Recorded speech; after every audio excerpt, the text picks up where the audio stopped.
ako pananagutan kahit mamatay kayo. Pero ayaw kong mamatay kayo na hindi kayo nakakatanggap kay Lord.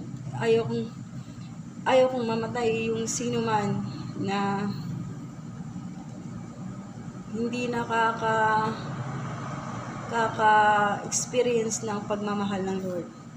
Kasi alam niyo po, hindi po i-allow ng Diyos na mamatay ang isang tao na walang warning, na walang babala, na may impyerno at langit, na ang Diyos po ay naghihintay sa atin sa kanyang kaharian, sa kanyang bahay.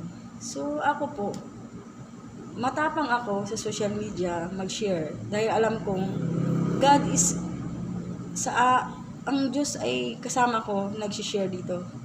At ang Diyos ang bahala sa akin kung may mga nasasagasaan akong tao na nasasaktan sila. Ang Diyos po yung kakampi ko.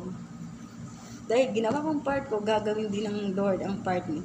To defend me, to protect me sa mga nasasagasaan kong tao. Pero alam niyo po, alam kong, sabi nga, do my prophet no harm. Ni isang hibla ng buko, walang makakapitik. Dahil nakakampi ko ang Diyos. So, yun po ang sa atin. Si Lord po, gaano tayo ka-love ng Lord? More than pa sa mundo.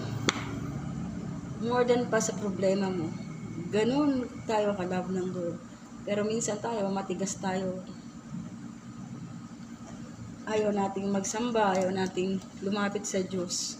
May mga tao kung ginagamit ang Diyos sa atin, nagagalit pa tayo. Kung ano-ano pang sinasabi sa mga servant ng Lord.